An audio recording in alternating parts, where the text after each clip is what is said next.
minha casa era uma casa onde se vivia a vida religiosa.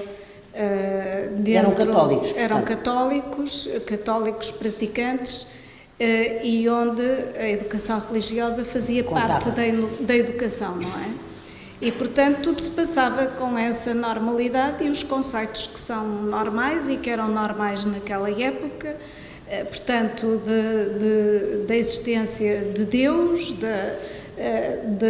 do conceito do anjo da guarda que cada um tinha, portanto, esses conceitos que eram o anjo da guarda era uma coisa importante para ti. O anjo da guarda era uma coisa importante. Era uma coisa importante nas crianças. Era aliás, até uma forma, penso eu, de a pessoa, e muitas vezes, se calhar, as mães e os pais, perante os riscos que são sempre, ou que são muitas vezes imprevisíveis e difíceis de acautelar, de certa forma era algo que se fazia e que se difundia quase como uma forma de nós não estarmos sempre aflitos e assustados, não é?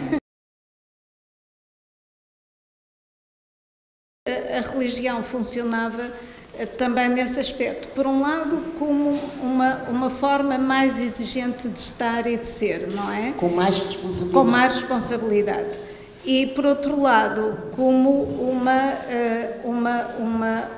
essa relação com Deus era uma relação também de proteção, uma relação de proteção.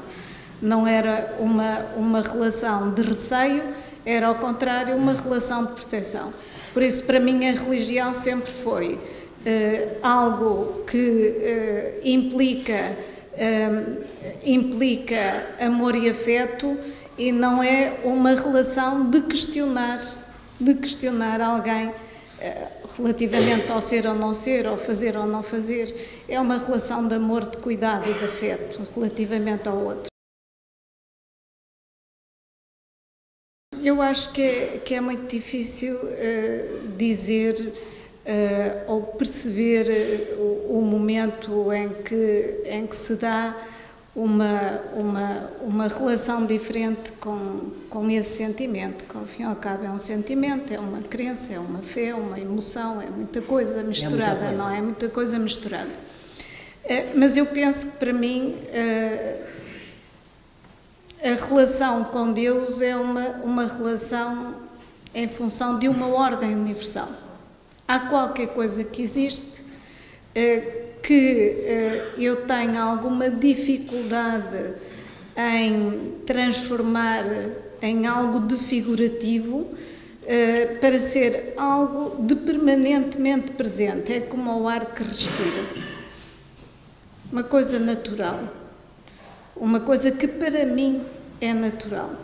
E, portanto, convive comigo permanentemente. Porque se é alguém que está connosco sempre. Claro. Está nos momentos bons, está nos momentos bons e maus, não é? Está nas dúvidas, está nas angústias, mas é, sobretudo, algo que é extraordinariamente importante quando a pessoa tem um problema grave na vida, não é? Porque é um amparo enorme, dá-nos uma força e uma capacidade de resistência que de outra forma, porventura, não aconteceria. Sou eu na minha relação, não sou o que é que quer dizer?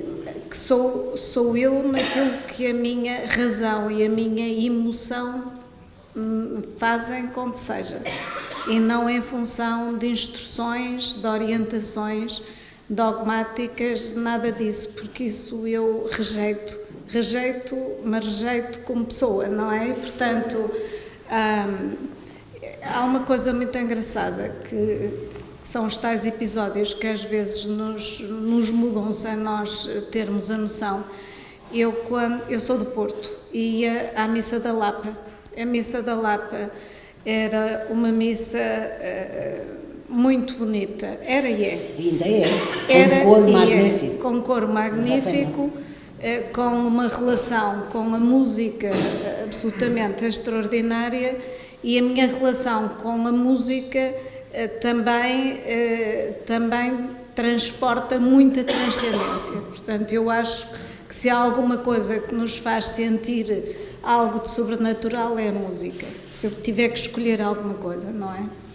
Toca-se Deus, não é? Sim, e portanto essa missa, uma missa extraordinária, à qual eu ia com muito gosto e onde eu aprendia sempre. Aliás, havia nessa altura em que eu era muito jovem, teria 12, 13, 14, 15 anos, um padre, a missa era muito curta sempre, não, durava pouco mais do que 30 minutos, e portanto a homilia era também sempre muito curta, mas muito incisiva e muito afirmativa. E lembro-me que um dos dias, como é todos os anos, era o episódio da ressuscitação de Lázaro, a parábola da ressuscitação de Lázaro. E portanto, Jesus aproximou-se de Lázaro, segundo diz no Evangelho, e disse: levanta-te e caminha. E Lázaro sentou-se e começou a falar. E o padre Luís, que era na altura o reitor da Lapa, dizia assim: reparem que Jesus disse a Lázaro: levanta-te e caminha, e ele sentou-se e começou a falar. Isto significa que cada um de nós tem a sua individualidade e não deve obedecer às ordens, deve fazer aquilo que entende com a liberdade que lhe é dada e que lhe é conferida. E isto fez uma viragem. Marcou outra vez. Marcou-me outra vez, porque realmente eu sempre pensei que tinha que viver de acordo com os meus padrões, com os meus parâmetros e com aquilo que eu achava que era importante e não com aquilo que os outros diziam que era importante. Sou profundamente cristã. Eu acredito no cristianismo não apenas como religião, mas como filosofia de vida. Porque acho que é uma forma boa de estar e uma forma que só induz o bem.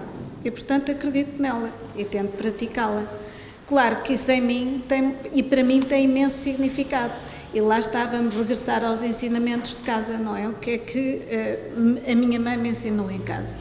Para eu me preocupar sempre com as pessoas humildes, porque as pessoas poderosas não precisam que nós nos preocupemos com elas. E, portanto, isso é ao fim e ao cabo, é a mensagem principal do cristianismo. Claro, exatamente. É preocupar-se com os que menos têm. É o mais humilde. Não claro, é? Claro, é o mais humilde, é o mais carenciado, é aquele que não tem e que por não ter não pode. E que nós temos a obrigação de cuidar, de ter atenção, não é? Portanto... Essa lição e isso que ficou arraigado em mim é com certeza uma forma da minha vivência cristã.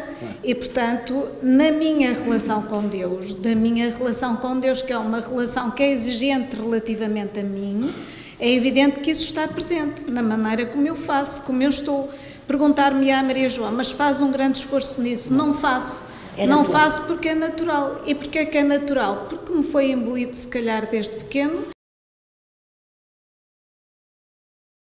A minha prática da fé é uma prática mais solitária, mas é comunitária também, porque eu não vivo sozinha, não é? Mas é feita em ação.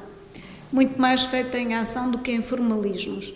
Aliás, quanto mais vivo, embora, como é evidente, as sociedades, a organização social, a organização comunitária precisa de forma, mas eu sou muito mais sentimento do que forma, sou muito mais ação e substância do que forma.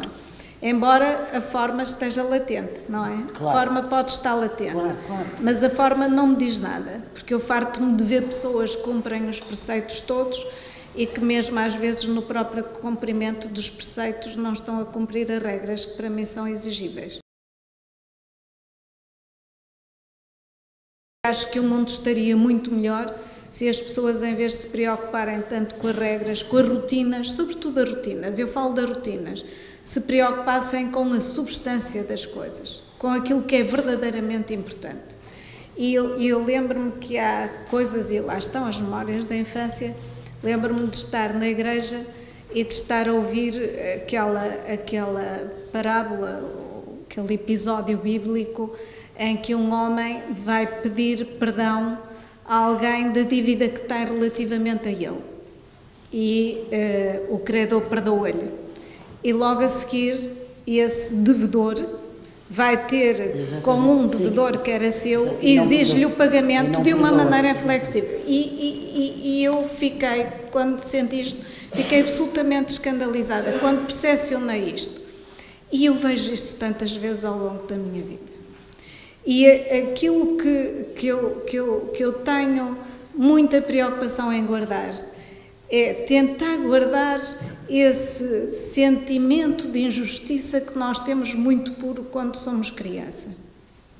Eu acho que a religião que eu sinto, a religião que eu pratico, obriga-me sobretudo a isso, a tentar não ficar embutada dessa sensibilidade de perceber o que é certo e o que é errado, o que é justo e o que é injusto, porque depois a vida muitas vezes acaba por nos retirar essa capacidade de nós... Tem que estar sempre presente. Tem que estar sempre presente. Há um momento em que há coisas que podem ser indispensáveis numa gestão pública que seriam erradas num contexto de opção privada. Mas a opção privada é diferente, a opção individual, ou a opção em função dos nossos princípios e valores é diferente daquilo que eu devo fazer quando estou a pensar na decisão em termos de políticas públicas. Isso pode ser completamente diferente. E eu deixo aos outros o que vem em mim ou não. Eu acho que não devo exibir a religião ou as minhas crenças. Se for eleito Presidente é da República, continua a ir à missa, por exemplo? Claro, mas isso eu sempre... Mas está bem, mas... Irei à missa como eu vou, que é quando eu acho que devo ir, que é o que eu faço hoje. Não é aos domingos? Não é aos domingos, porque a regra é ser aos domingos. Porque a Santa Madre Igreja é a organização e a minha religião é sentimento, como dizia o André de Quental. E como é que acha como é que a fé pode atrapalhar ou Eu limitar? não gosto de cumprir ritos, eu gosto de fazer aquilo que eu acho que é importante que eu faça em determinado momento. Que no fundo é a prática porque há do muita bem. gente que vai à missa para ser vista e para praticar rotinas, porque se não for Mas é também apontada. há muita gente que não vai. Há muita gente que não vai e eu vou quando acho que devo ir. Quando quero ir, quando me apetece ir, quando acho que é importante ir. E não pela rotina do ir todas as semanas, porque acho que isso é uma periodicização humana, não tem nada a ver com as exigências do transcendente. Eu vejo Deus na natureza, para mim Deus está em toda a parte e, portanto, para mim estar num parque em contemplação é porventura mais importante do que ir à missa mais rico no sentido espiritual do que ir à missa.